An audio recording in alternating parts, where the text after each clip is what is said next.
আসসালামু আলাইকুম রহমতুল্লাহি ওবারাকাতু। রিসেন্টলি একটা ঘটনা ঘটে যাওয়া বিষয় নিয়ে কথা না বলে থাকতে পারতেছি না।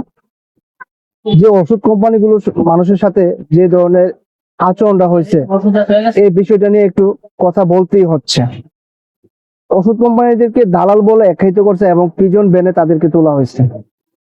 এখন আমি কর্তৃপক্ষের দৃষ্টি আকর্ষণ করে বলতেছি, এই যে আপনারা তাদের সাথে আচরণটা করলেন, তাদেরকে যে দালাল বলে আখ্যায়িত করলেন, আমাদের দেশে কিছু সাংবাদিক একটা রিপোর্ট করলেন যে তারা রোগীদের থেকে প্রেসক্রিপশন ধরে, অনেক পার্সোনাল ইস্যু থাকে।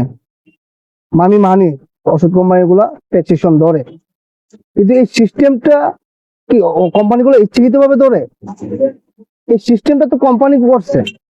আপনি কোম্পানির বিরুদ্ধে রিপোর্ট করেন, আপনি সাংবাদিক কি মনে করতেছেন ওষুধ কোম্পানিতে যারা চাকরি করে সেটা আন্ডার মেট্রিক পাস? প্রত্যেকটা মানুষ গ্রাজুয়েশন কমপ্লিট করা প্রত্যেকটা মানুষ এমনি এমনি এখানে আসে নাই, অনার্স মাস্টার্স কমপ্লিট করে এখানে আসছে এবং যথেষ্ট আত্মসম্মান নিয়ে তারা জব করতেছে। বাংলাদেশে লাখ লাখ মানুষ মেডিসিন কোম্পানিগুলোতে জব করতেছে, বেকারত্ব দূর করতেছে। শুধু এইটা না, একবার চিন্তা করে দেখেন, এই মানুষগুলো জব করতেছে বিদায়ী দেশের সাধারণ মানুষ হাতের নাগালে ওষুধ পাচ্ছে। ডাক্তাররা নতুন নতুন ইনফরমেশন পাচ্ছে, ডাক্তাররা অনেক কিছু জানেন, তারপর নতুন একটা মেডিসিন আসলে এই কোম্পানির প্রতিনিধি দ্বারাই মোড অফ অ্যাকশন, ইন্ডিকেশন এগুলাকে ডাক্তারকে জানানো হয়, যদিও ডাক্তাররা জানেন যাইনি ডাক্তার হয়েছে। সবচেয়ে বড় কথা হলো, করোনাকালীন সময়ে মানুষ যখন ঘর থেকে বের হয় না, তখন এই মেডিসিন কোম্পানিতে চাকরি করা মানুষগুলা নিজের জীবনের রিস্ক নিয়ে মানুষের ঘরে ঘরে মেডিসিন পৌঁছে দিয়েছেন। আজকে তাদেরকে দালাল বলে আখ্যায়িত করা হচ্ছে, প্রিজন ভ্যানে তোলা হচ্ছে। আরে দালাল শব্দ অর্থ বুঝেন? দালাল শব্দ অর্থ কি? দালাল কাকে বলে এটা বুঝেন? আপনি যে একজন গ্রাজুয়েশন কমপ্লিট ছেলেকে দালাল বলে আখ্যায়িত করলেন, সমাজে কত দালাল অনৈতিক কাজ করতেছে, তাদের বিরুদ্ধে আপনারা সোচ্চার হচ্ছেন না।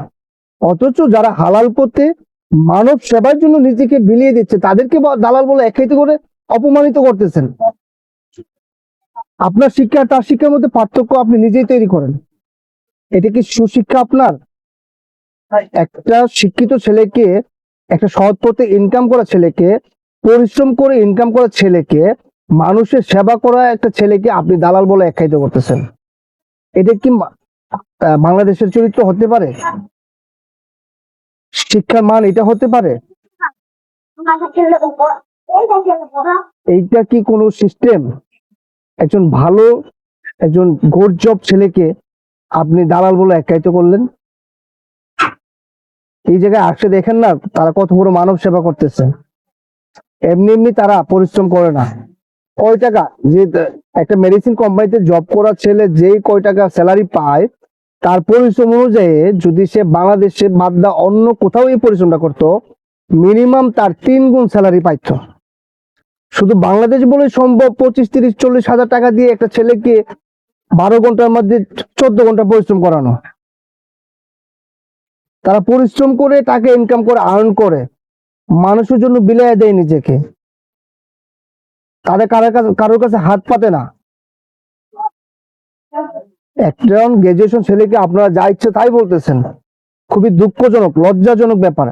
দেশ ও জাতির জন্য এটা খুব লজ্জাজনক। এই ঘটনাটা খুবই লজ্জাজনক।